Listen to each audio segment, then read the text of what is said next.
Hi, you. It's me, Nicole Phoenix Star, and this is the Nick Star podcast. Today's episode is on the term culinary medicine. And this is fascinating because a few days ago, I was listening to a podcast and they were talking about nutrition and health and these types of things.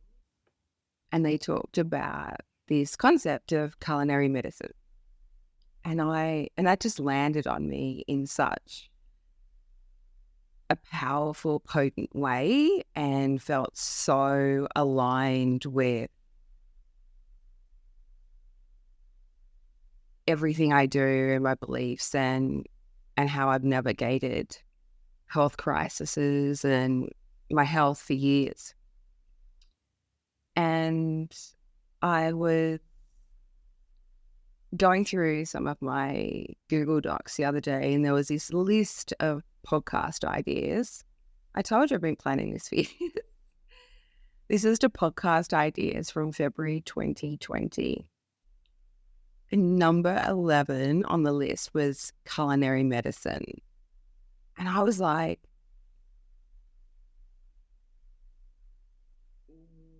what?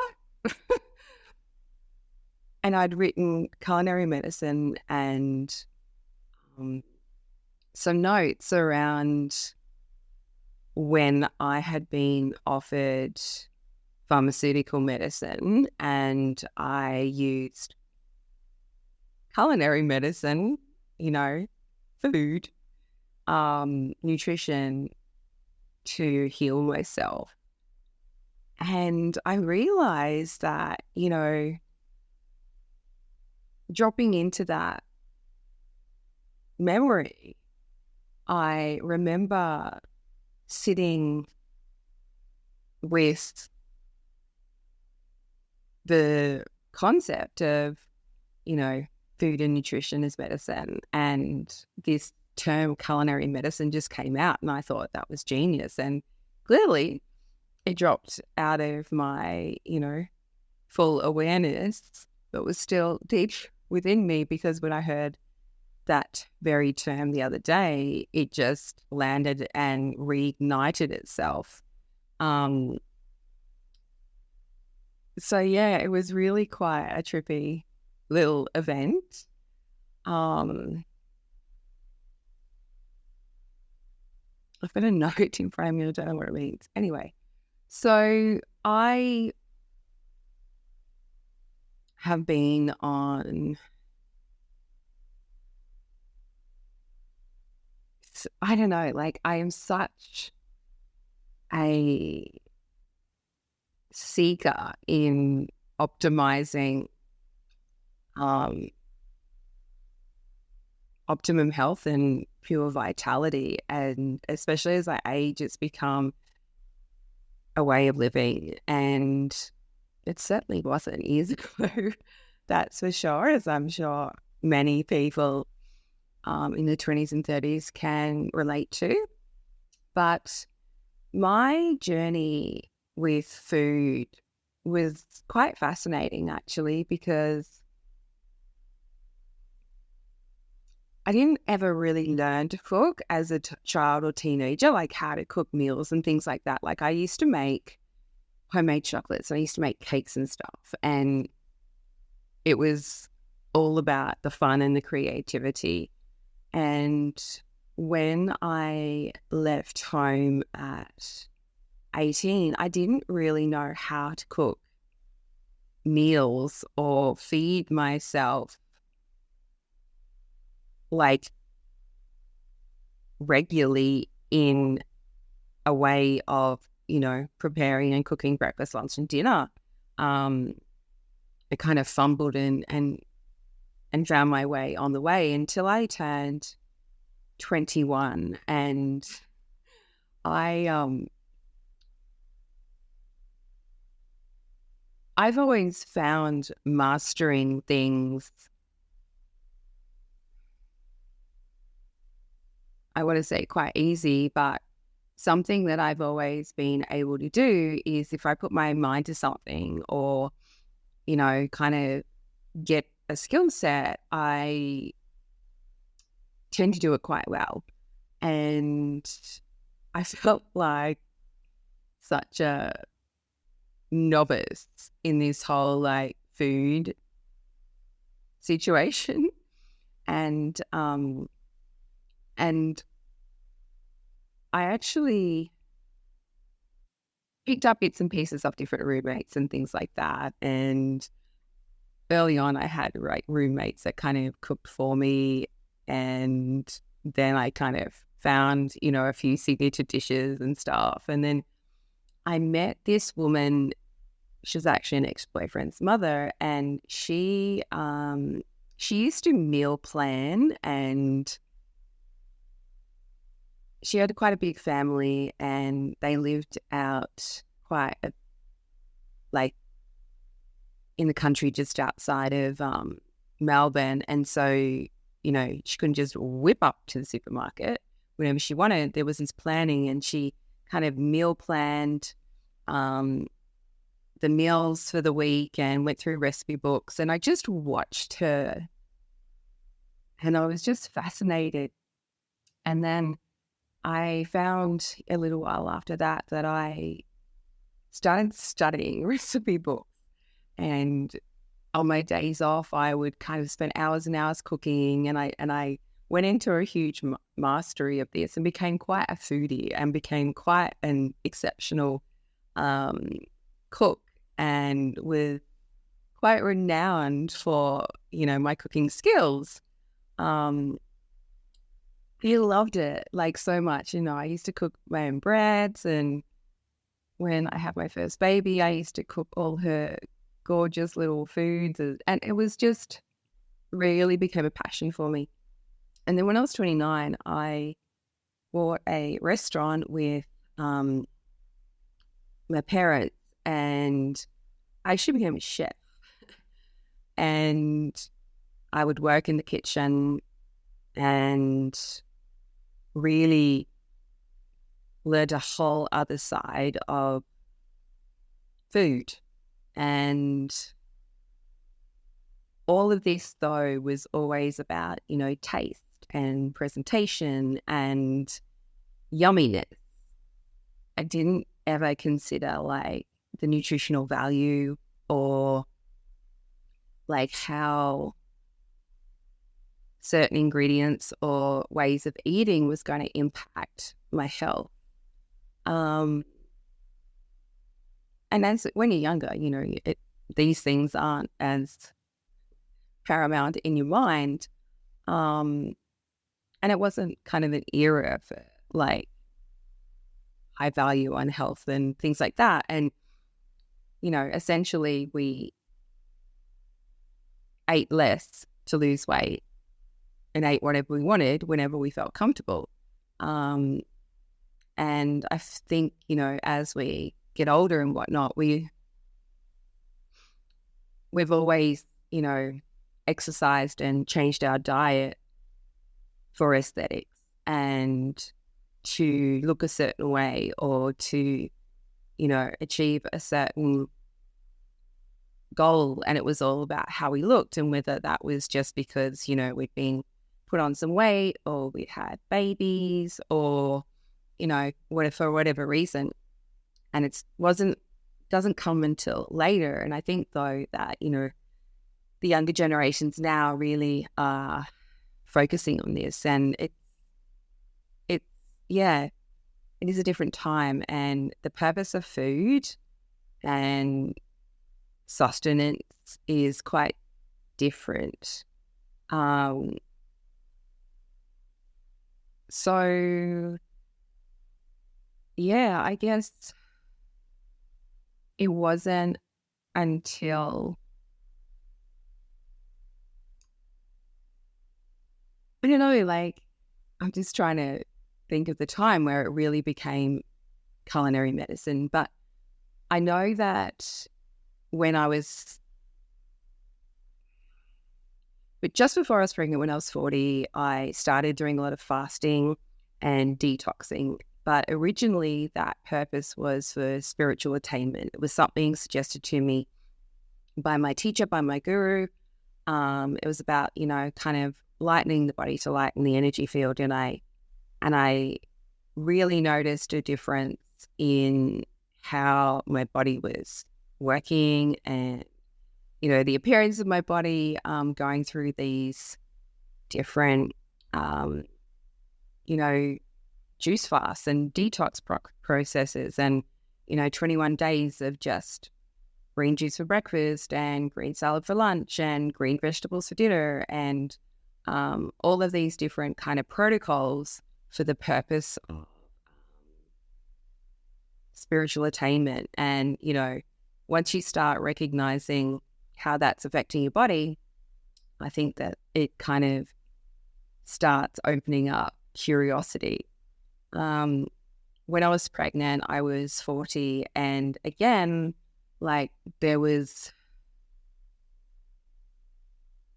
was pretty much a vegan at that time, and I had a Chinese medicine doctor that was doing my primary care, and she was really,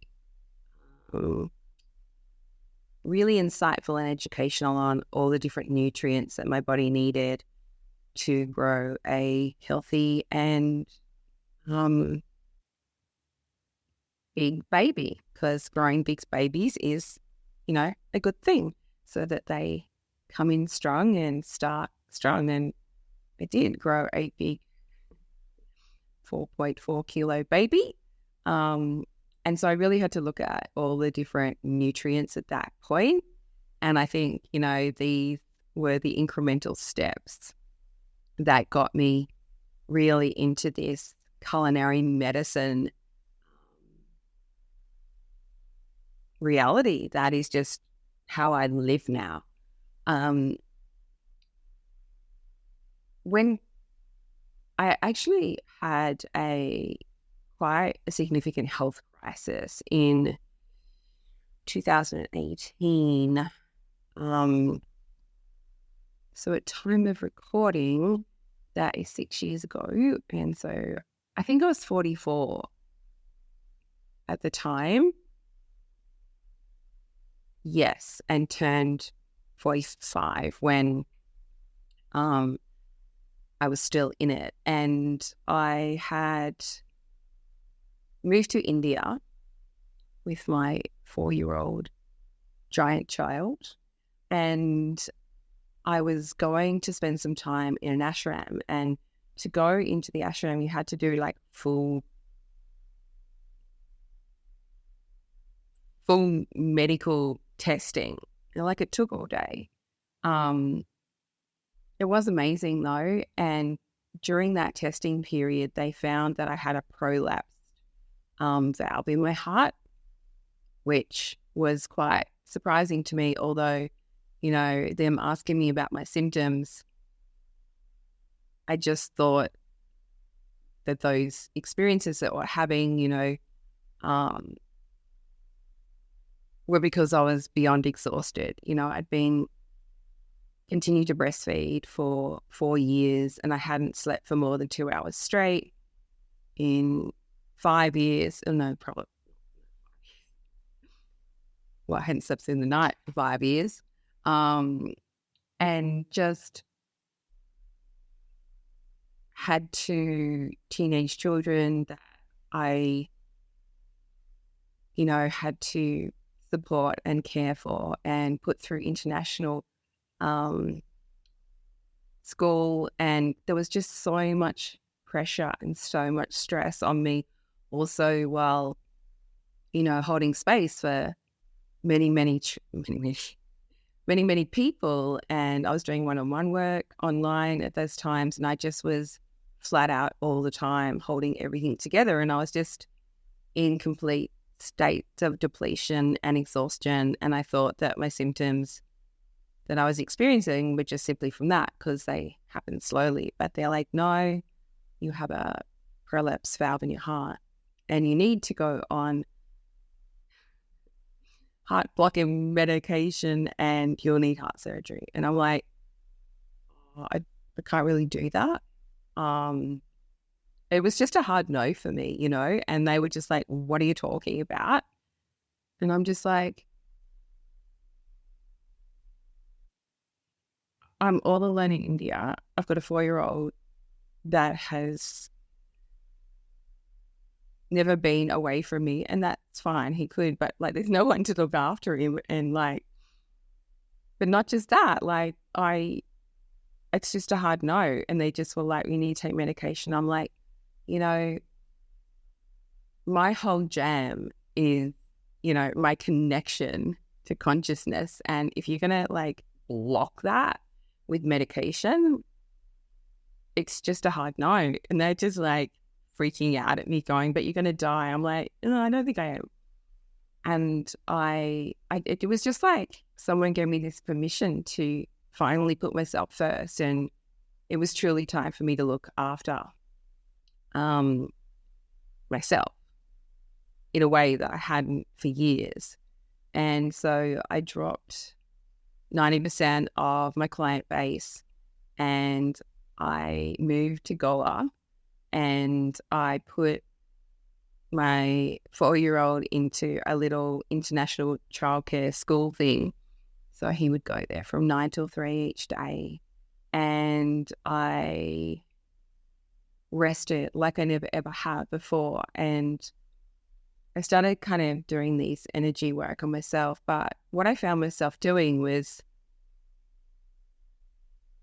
eating intuitively. Like, I was so in tune with my body. I slowed everything down, and, I found myself craving beetroots, and I was just eating as if all this raw, nutrient dense food, and, like green carrots and just warm root vegetables. And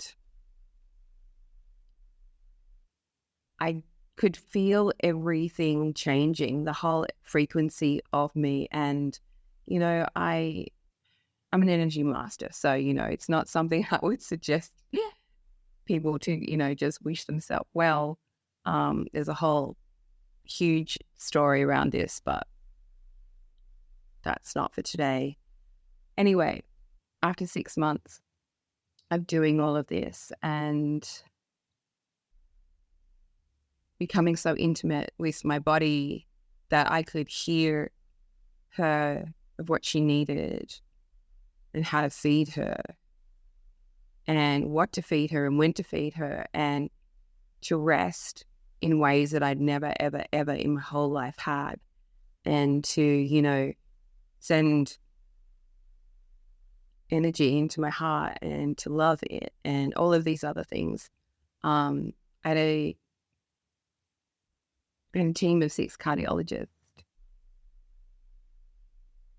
say to me, you're a miracle healer. We have no idea what you've done or how you've done that, but you've healed this heart situation you've got. And I said, oh, really? And they were just stunned, and they asked me every single thing that I did, and I was just like, wow. And in India, they were probably far more open to it than if I was in a Western country, but that was probably, where things really, really amplified. And I had to rebalance my thyroid after that. And so reading things like the medical medium who, suggest certain things for thyroids and stuff like that, like I dived into that. I didn't kind of realize at the time that perimenopause had kicked in by then as well. And, going straight from pregnancy to breastfeeding and kicking straight into perimenopause, but without your awareness is quite a profound journey. And trying to work out what your body needs and what to eat and when to eat. Because what happens when you lose the estrogen and the progesterone, and it becomes very, very erratic. And sometimes you have like so much, and other times you have none, and your body just has no idea what to do. Like, you're in hormonal chaos. And so what you used to do to lose weight, or what you used to do to maintain your weight, or what you used to exercise no longer works at all. And the more you exercise, the more weight you put on, and the less you eat, the more weight you put on. And it's just such a crazy journey that makes no sense to you. And so that's when I started studying this whole perimenopause, menopause life. And what I realized is there are certain foods you need to eat at certain times of day. You should never eat starch, which is, bread, pasta, rice, bread, starchy vegetables, starchy foods during the day. Like, your hormones can't process it. It'll make you feel depleted. It'll make you feel tired. It'll just zap all your energy out. And having starch in the evening every day for your evening meal helps with sleep and things like this. And, if you're still bleeding, different things you should be eating at different times of the cycle. And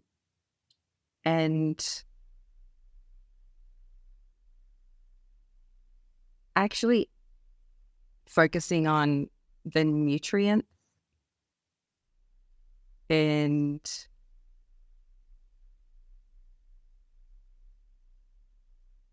what, like, every calorie brings to you. And it sounds like a lot, but it's not. It's so easy once you start getting into the, flow of things. And culinary medicine is a way of eating. And it's like, every morning I have 3 eggs because they're super high in protein, and it's so important for a woman over 40 to get a certain amount of protein to be able to create the bridges between the hormones that are in chaos. And I have around 100 grams of cauliflower, and I have, I have nutrient-dense vegetables. I have half a cup of kale, and I put about 30 grams of avocado because you need fat. And see, we think fat's bad, but it's so not. It's amazing. It helps everything process, and it just is such a nourishing thing, like good fat, there is good fats and there's bad fats, and good fats is just such a vital part of this. And it takes a while for our brains to break to actually believe that. So I never ever used to eat breakfast. For years, I didn't eat enough, and still I kept putting on weight. And I was eating the wrong things. And just because you're eating healthy, it doesn't mean it's helpful. If you're eating the wrong things, it's not healthy for your body at this time in your life. And I used to eat so healthy, juices all the time, all these things, but eating the wrong thing at the wrong time just was like, sent me into such another health crisis. Like, it's so, so, so fascinating. So when I learned all about these different nutrients and what to eat at what time to eat, I was just hoping to, balance my hormones. It's all I was trying to do, to try and find some stability in this chaos that was happening inside me. And what happened is I lost 30 kilos by accident. I didn't exercise at all for like 8 months. And during those 8 months, I lost like 22 kilos by resting and eating nutrient-dense food that was delicious and not missing out, like not having restriction, my body not stressing because it's restricted or can't eat certain things, and just being able to feed yourself in the most optimum way and making every calorie make sense and to nourish you and fuel you and bring you to optimum health. And so I'm just like, have been taken off on this incredible like journey now about explaining culinary medicine for perimenopause and menopause. And I'm going to write up a document and a paper around it to simplify it. And I just felt to share it so much today because it's such a perfect encapsulation.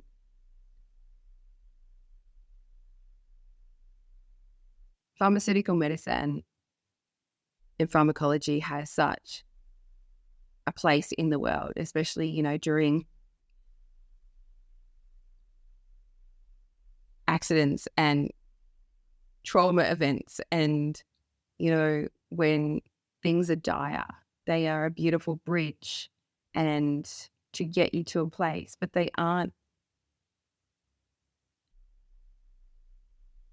going to sustain you, you know, for the rest of your life. They're there to bring you to a place where then you can create an optimum health and pure vitality for the rest of your life. And it's not a part-time gig. It's about filling your body with culinary medicine every day and eating to thrive and eating enough, but also like ensuring that you stay in a caloric window that's appropriate with your height and weight and age. And if you can learn to become intimate with what you're feeding yourself and seeing it as the premium fuel that you would put in your, you know, vehicle, then you're going to have the body that you've never been able to achieve, no matter what age you are. And you are going to have energy that you can't even believe that was possible. And all the aches and pains just go away. And all your symptoms just change. It is, I hear, you know, the different versions of this over and over again, you know, from kind of health experts that are, you know, really focusing on culinary medicine as a way of life, about, you know, focusing on what they eat each meal, inappropriate with, you know, whether they're male or female, because women and men are so different. And it's just such a gorgeous way to truly honor yourself. And it's just a form of self-love, and to be able to feed yourself and feel alive is the kindest thing you can ever do. So I'm going to finish up there today. I want to thank you so much for listening. Feel free to share this podcast with anyone that you may feel could be interested. And I love you. And if there's any questions you have, please feel free to reach out. Like I said, I'm going to expand on this over the coming months and sharing how to do this, like simplify it completely. So that's it for me today. This is Nicole Phoenix Star. This is the Nick Star podcast, and you can find me at www.nickstar.com, NIKSTARR. Much love. Bye.